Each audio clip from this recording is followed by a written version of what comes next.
বিয়ে করছেন না? হ্যাঁ তো বউগুলা বানবনে আছে। তোর কাছে বলবো নাকি?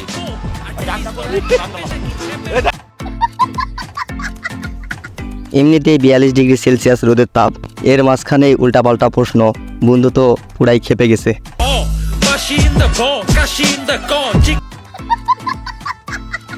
তো হে গাইস, কি অবস্থা সবার? অস্থির বাংলা বিনোদনে আরও একটি নতুন ভিডিও নিয়ে হাজির হলাম। টিচারদের কষ্ট হবে সবচেয়ে বেশি, তারাও কষ্ট করুক আমরাও কষ্ট করি, শেষ। গরমতে থাক, সমস্যা কি? ফ্রেন্ডস আড্ডা এগুলো আগে আমার কাছে। আর সত্যি কথা, যেহেতু ক্লাস 8-এ পড়ি, এখন লাইফটা এনজয় করার যায়। যদি কখনো সময় পাই তো ছেলে ফ্রেন্ডরা মিলে একটু ঘুরতে যাই। शाबाश बेटा। বাবা মা যেহেতু এখন একা ছাড়ছে, তো ওইটা কি বলে, ওইটার একটা সুযোগ নিতেছি যে ব্যাকবেঞ্চার বলে কথা থাকে, ফ্রেন্ডের সাথে আড্ডা দিতে হবে, তারপরে সময় পেলে পড়াশোনা করা। তবে বোন, স্কুলে না বেজে ছেলে ফ্রেন্ডের সাথে শুধু আড্ডা দেওয়া, আজকে তুমি শুধু বাসায় যাও, তোমার আম্মু তোমাকে ইচ্ছে মতো এনজয় করাই দিবে। আব্বু আম্মুকে বলতে না পারে একটা কথা, যদি বলা যায় তো কি বলতা? আমাকে বিয়ে দিয়ে দাও। তো গাইস, এতদিন ভাবতাম শুধু বিয়ে পাগল ছেলেরাই হয়, আজ দেখতেছি মেয়েরা তো সবসময় এক পায়ে দাঁড়িয়ে থাকে বিয়ে হওয়ার জন্য। মানে কি বলবো, যাই হোক।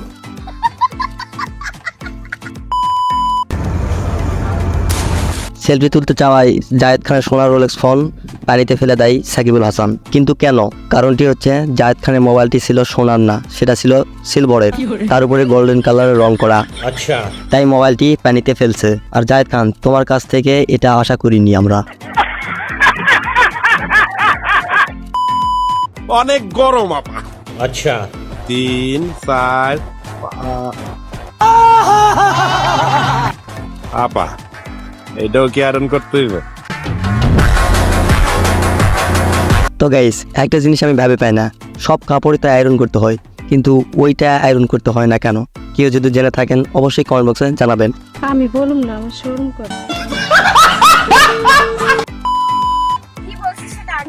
তুমি কিন্তু বহুত মায়ের খাইছো বই, মুখটা লাল হয়ে গেছে।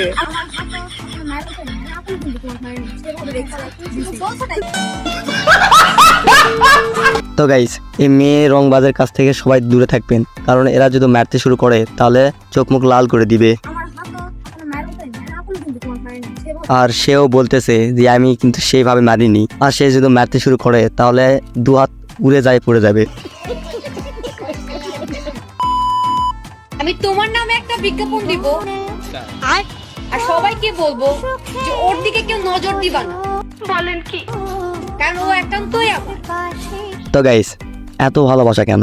তার মাঝে আছে নাকি যা আমাদের মাঝে নাই? বাহ, তোমার হাসিটা খুব সুন্দর। তাহলে তোমাকে একটা দিই, তুমি চোষো। তোমাকে দেওয়ার কারণ একে মোটা, দুই আবার ভালো রসও আছে, তুমি চুষবে, ভালো লাগবে। प्यारी समझ गई। গার্লফ্রেন্ড আছে? আমার না, গার্লফ্রেন্ড নেই। আচ্ছা, এই সত্যি করে বলেন। এখন বললে তো অন্য মেয়েরা পাত্তা দিবে না। সেলুট ভাই তোকে, তোর মতন হওয়ার জন্য আমরা চেষ্টা করব। পকেটে কত দিতে পারবে? পকেটে দিতে পারবো না, মানে বললাম তুমি রুমে চলো। प्यारी समझ गई। সাথে দুধ খাওয়াতে হবে নিজের। আমি এটা দুধ পাবো কোথায়? খুলতে বললে আমি খুলে দেবো, চলো না রুমে চলো।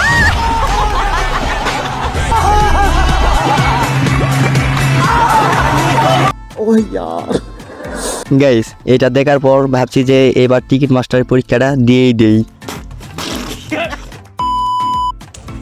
आ गई माल आ गया।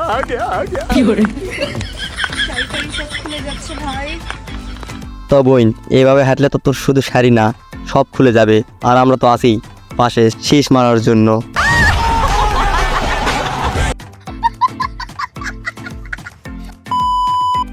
আমুল মিল্ক তো সবাই খায়, আর তুমি না হয় আমার মিল্ক খেও। তো গাইস, এর মিল্ক খেতে হলে অবশ্যই ভিজিট করতে হবে, আর ফি মাত্র 50 টাকা। তো গাইস আজকের মতো ভিডিওটি এতটুকুই। আই হোপ ভিডিওটি তোমাদের ভালো লাগছে, আর ভালো লেগে থাকলে অবশ্যই like, comment, share and subscribe করতে কেউ ভুলবেন না। তো দেখা হচ্ছে নেক্সট কোনো ভিডিওতে।